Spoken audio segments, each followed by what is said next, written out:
Appendix E.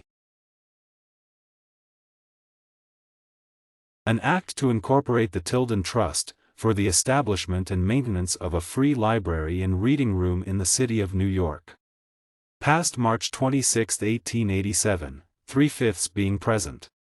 Whereas, John Bigelow, Andrew H. Green, and George W. Smith, the executors and trustees of the last will and testament of Samuel J. Tilden, deceased, have, in pursuance of provisions of said will and testament, made application to the legislature for the enactment of the following act, and, whereas the said executors and trustees deem it inexpedient to designate any purpose of the corporation herein and hereby created other than the establishment and maintenance of a free library and reading room in the city of New York, in accordance with the purpose and intention of said testator, therefore, the people of the state of New York, represented in Senate and Assembly, do enact as follows. Section 1. The said John Bigelow, of Highland Falls, in Orange County, and Andrew H. Green and George W. Smith, of the city of New York, and such other persons as they may associate with themselves, and their successors are hereby created a body corporation and politic under the name and title of the Tilden Trust. Section 2. The said John Bigelow, Andrew H. Green, and George W. Smith shall be permanent trustees of such corporation in accordance with the intention of the said will in that behalf.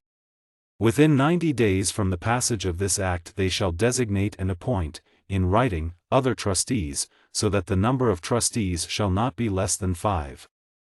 Section 3. 1/2 of the other trustees so designated and appointed shall hold office for the term of 1 year and the other half thereof for the term of 2 years.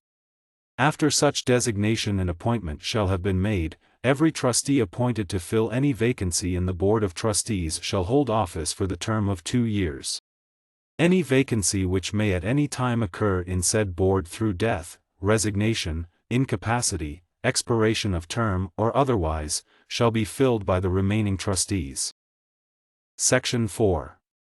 All the powers of the said corporation shall be vested in the trustees.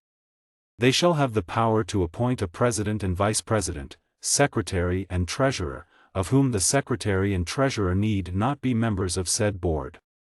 Such officers shall hold their offices upon such tenure, and shall receive such compensation as the bylaws may prescribe.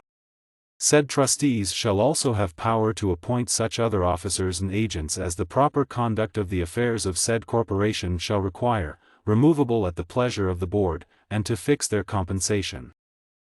Section 5. The said corporation shall have, in addition to the powers now conferred by law upon all corporations as such, the capacity and power to establish and maintain a free library and reading room in the city of New York. For these purposes it shall have power to demand, recover, accept, and receive all such money and other property, real or personal, as is given to it by virtue of the will of Samuel J. Tilden, or shall be conveyed or transferred to, or in any manner bestowed upon, it by the aforesaid executors and trustees by virtue of the powers therein conferred upon them, and the said corporation shall have power to hold, manage, improve, dispose of, and convey all property at any time received or acquired by it in such manner as may be best calculated to carry out its objects and purposes. Section 6.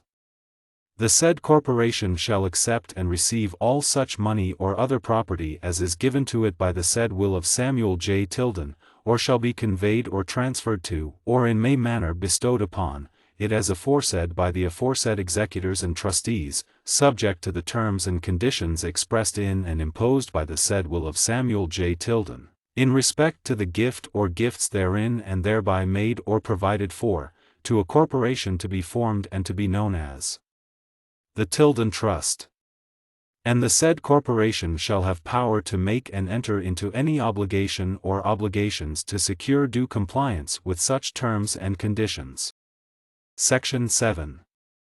The said corporation shall possess the powers and, except as may be otherwise provided by this act, be subject to the provisions, liabilities, and restrictions contained in the third title of the 18th chapter of the first part of the revised statutes, but nothing herein contained shall affect the rights of any parties to any action now pending or of any heir at law of said Samuel J. Tilden, deceased.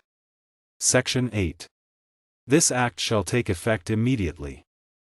End of Appendix E and both volumes of The Life of Samuel J. Tilden Volumes 1 and 2 audio books chapter by chapter. Please share, like and subscribe.